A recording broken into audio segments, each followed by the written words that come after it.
আসসালামু আলাইকুম everyone, welcome back to my channel.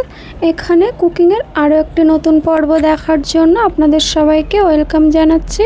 আজকের পর্বে আপনাদেরকে দেখাবো একদম অন্যরকম এবং মজার একটি মিষ্টি রেসিপি, গমের আটা দিয়ে পারফেক্ট ল্যাংচা। সাধারণত ল্যাংচা তৈরি করতে ময়দা বা ছানা ব্যবহার করা হয়, কিন্তু আজকে আমি তৈরি করে দেখাবো একদম ঘরোয়া উপকরণ দিয়ে গমের আটা ব্যবহার করে দোকানের মতো পারফেক্ট সফট অ্যান্ড জুসি ল্যাংচা তৈরি করে দেখাবো। বাইরে থাকবে একদম বাদামি রং, ভেতরটা থাকবে নরম মোলায়েম আর চিনির শিরায় ভেজা রসালো। খেতে কিন্তু একদম দোকানের মতো। ঘরোয়া সামান্য কিছু উপকরণ দিয়েই আমি পারফেক্ট দোকানের মতো ল্যাংচা বানিয়ে দেখাবো, কারণ সব ধাপগুলো সহজভাবে দেখানোর চেষ্টা করব। এই জন্যে প্রথম থেকে শেষ পর্যন্ত অবশ্যই ভিডিওটি দেখবেন। তাহলে চলুন খুব সহজ পদ্ধতিতে আজকের এই মজার মিষ্টিটা তৈরি। প্রথমে আমি এখানে একটা পরিষ্কার বাটি নিয়ে নিয়েছি। এর মধ্যে 1 বাটি পরিমাণ গুঁড়ো দুধ অ্যাড করে দিব। আপনারা চাইলে যে কোনো ব্র্যান্ডের দুধ অ্যাড করতে পারেন।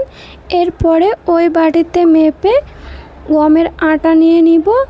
আমি যতটা গুঁড়ো দুধ ব্যবহার করেছি ঠিক ততটাই গমের আটা ব্যবহার করব। এরপরে 1 চামচ পরিমাণ বেকিং পাউডার অ্যাড করে দিয়েছি, আর দিয়ে দিয়েছি 1/4 চামচ বেকিং সোডা, আর অ্যাড করব 1 চামচ সুজি।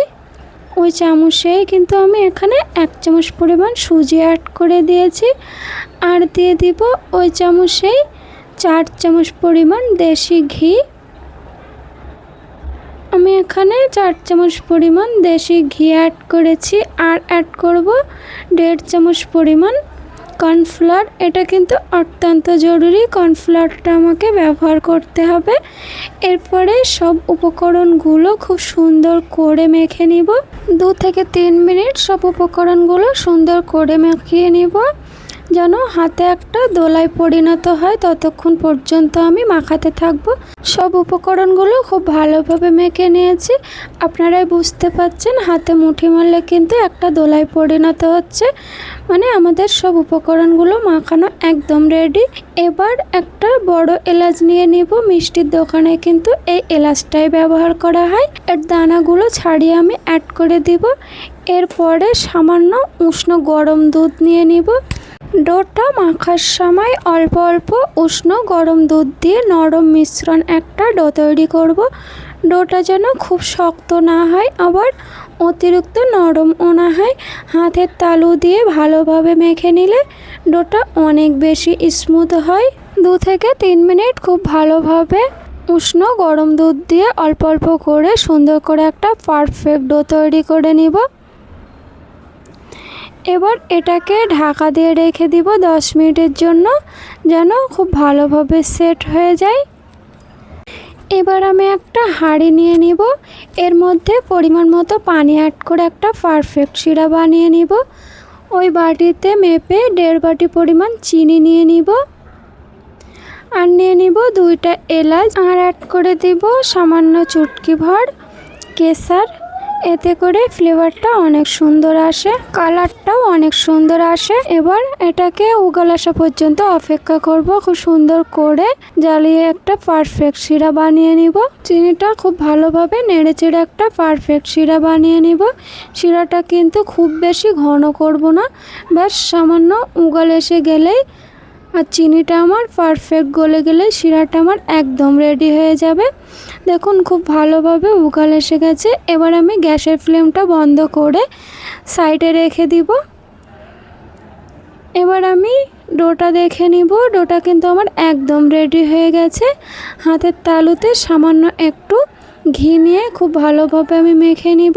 এবার ডো থেকে ছোট ছোট সমান পরিমাণের অংশ নিয়ে হাতে গড়ে নিব। প্রথমে গোল করে একটু লম্বা শেপ দিয়ে নিব।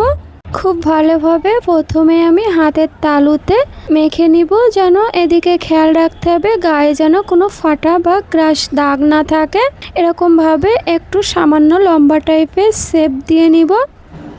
দিয়ে সবগুলো ল্যাংচা আমি পারফেক্টভাবে বানিয়ে নিব। সবগুলো ল্যাংচা আমি সমান আকারে বানিয়ে নিয়েছি এরকমভাবে।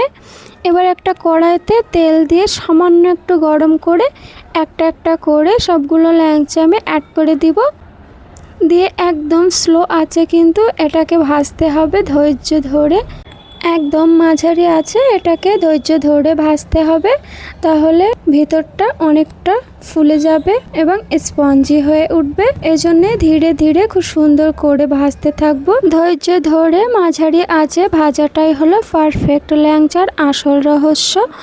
আঁচ বেশি হলে বাইরে থেকে দ্রুত বাদামি হয়ে যাবে, কিন্তু ভেতরটা ভালোভাবে রান্না হবে না, কাঁচা থেকে যাবে। আপনারা দেখেই বুঝতে পারছেন কত সুন্দর ফুলে উঠেছে। এবার খুব সুন্দর করে একদম ব্রাউন কালার হওয়া পর্যন্ত ফ্রাই করতে থাকবো।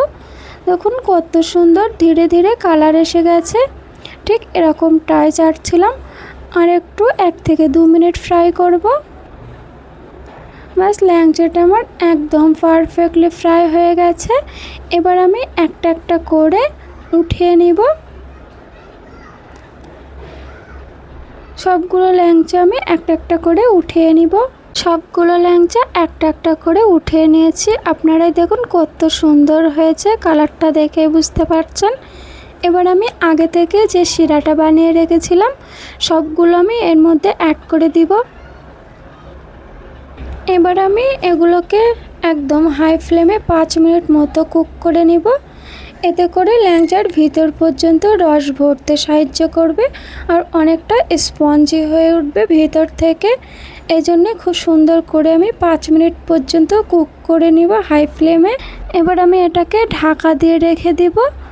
দেখুন 5 মিনিট মতো হয়ে গেছে। এবার আমি গ্যাসের ফ্লেমটা অফ করে 2 ঘন্টা মতো ঠান্ডা করার জন্য রেখে দেব। দেখুন 1 থেকে 2 ঘন্টা আমি ঠান্ডা করার জন্য রেখেছিলাম। আপনারাই দেখে বুঝতে পারছেন এত সুন্দর একদম পারফেক্ট গমের আটা দিয়ে ল্যাংচা আমি বানিয়ে দেখিয়েছি। ঘরে থাকা সামান্য কিছু উপকরণ দিয়েই যে দোকানের মতন এত সুন্দর পারফেক্ট ল্যাংচা বানানো যায় সেটাই আমি আপনাদেরকে দেখিয়েছি।